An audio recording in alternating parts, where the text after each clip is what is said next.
ओम शांति 21/2/2022। आज की मुरली से मनन चिंतन। ओम शांति अर्थात मैं आत्मा शांत स्वरूप हूँ, शांति का सागर, ज्ञान का सागर, परमात्मा की संतान हूँ, शांति धाम की रहने वाली हूँ। शिव बाबा विचित्र है, उनका कोई चित्र नहीं अर्थात शरीर नहीं। हम आत्माओं को अपना चित्र है, हम आत्मा एक चित्र छोड़ दूसरा चित्र लेते हैं और पाठ बजाते हैं। ब्रह्मा विष्णु शंकर भी सूक्ष्म चित्रवान है अर्थात उनका सफ़ेद लाइट का शरीर है। परमात्मा कहते हैं ये दुखधाम है, मुझे याद करो, क्योंकि मनुष्य पतित है, पतित रावण बनाता है इसलिए रावण को जलाते हैं, और परमात्मा सुखधाम बनाते हैं इसलिए परमात्मा की महिमा में हम कहते हैं तुम माता पिता, आपसे जो सुख कनेरे मिले हुए थे उसको हम भारतवासी याद करते हैं। हम आत्माएं ब्रदरहुड हैं अर्थात आपस में भाई भाई हैं। फिर जब जिस्मानी बनते हैं, प्रजापिता ब्रह्मा द्वारा हमारा रचना होती है तो हम आपस में भाई बहन हो जाते हैं।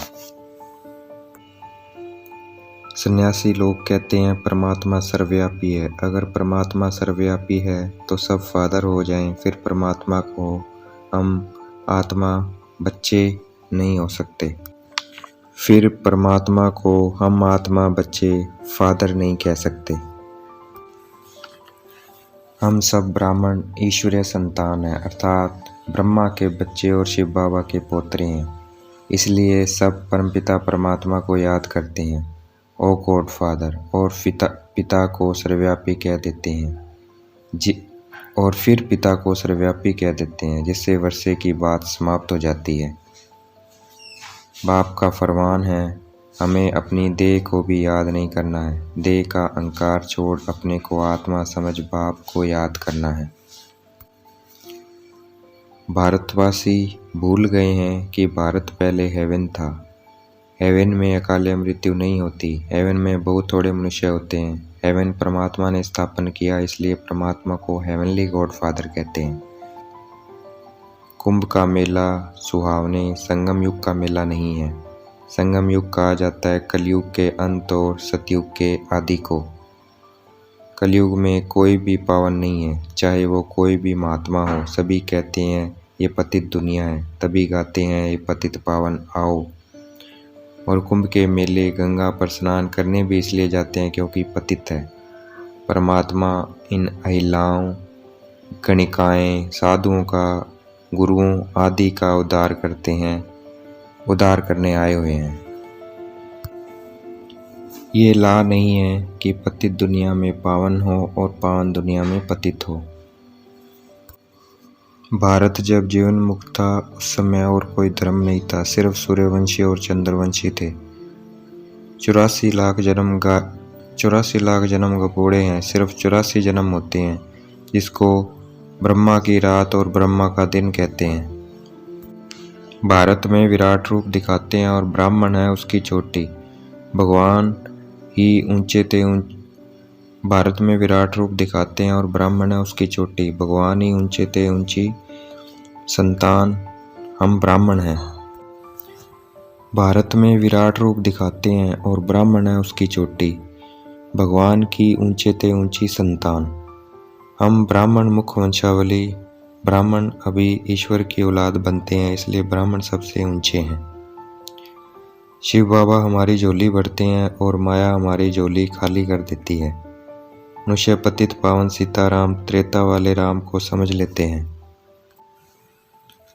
मनुष्य हनुमान के मंदिर में जाकर हनुमान को भी माता पिता कह देते हैं, परंतु माता पिता सबका सदगति दाता पतित पावन एक परम पिता परम आत्मा है।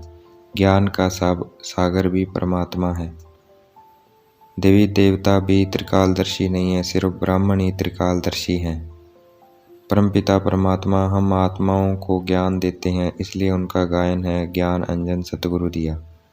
परमात्मा हम बच्चों को नई दुनिया में जाने के लिए अथवा मनुष्य से देवता बनाने के लिए पढ़ाई पढ़ा रहे हैं। अब ये पतित दुनिया खत्म हो दैवी दुनिया बनने वाली है। जो जिसको पूजता है वह उसी धर्म का होता है। जैसे जो बुद्ध की पूजा करते हैं वह बौद्ध धर्म के हैं और जो क्राइस्ट की पूजा करते हैं वो क्रिश्चियन धर्म के हैं। वैसे ही जो देवी देवता की पूजा करते हैं वो देवी देवता धर्म के हैं, न कि हिंदू धर्म के। हिंदू कोई धर्म नहीं है। हम भारतवासियों का आदि सनातन देवी देवता धर्म था, स्वर्ग था। हम मूल वतन, सूक्ष्म वतन और सृष्टि चक्र को जानते हैं, इसलिए हम स्वदर्शन चक्रधारी ब्राह्मण हैं। मनुष्य विष्णु को स्वदर्शन चक्रधारी कहते हैं, परंतु विष्णु स्वदर्शन चक्रधारी नहीं है। हम ब्राह्मण स्वदर्शन चक्रधारी हैं। कितना फर्क है भक्ति और ज्ञान में। विष्णु लक्ष्मी नारायण के 2 रूप हैं, स्वदर्शन चक्रधारी नहीं है। दिखाते हैं कृष्ण ने लड़ाई के मैदान में चक्कर चलाया और कौरवों को मार दिया, लेकिन देवता कभी हिंसा नहीं करते, वह तो डबल हिंसक है। न उनमें विकार है, न वो लड़ाई करते हैं। सबसे बड़ी हिंसा अर्थात लड़ाई है, 1-2 को विष पिलाना और काम कटारी चलाना। इसलिए हम द्वापर कलयुग में दुख भोगते हैं। सतयुग में काम कटारी चलाते नहीं, वहाँ दुख नहीं होता। वहाँ हम संपूर्ण सर्वगुण संपन्न मर्यादा पुरुषोत्तम है। परमात्मा को शरीर नहीं है, इसलिए वह ज्ञान देने के लिए शरीर एडॉप्ट करते हैं। हर एक ब्राह्मण बच्चा शाम सुंदर है। ब्राह्मण शाम है, फिर ब्राह्मण जब देवता अर्थात कृष्ण बनते हैं तो सुंदर हो जाते हैं। इसलिए भारत पहले सुंदर था, गोल्डन एज था, फर्स्ट क्लास प्रकृति थी। वहाँ लूले लंगड़े नहीं होते। आज की मुरली का वरदान। श्रेष्ठ पुरुषार्थ द्वारा हर शक्ति व गुण का अनुभव करने वाले अनुभवी मूर्त भव। आज की मुरली का स्लोगन। संपन्नता की अनुभूति द्वारा संतुष्ट आत्मा बनो तो यह प्राप्ति का नामो निशान नहीं रहेगा। अच्छा, ओम शांति। शुक्रिया मीठे बाबा, शुक्रिया।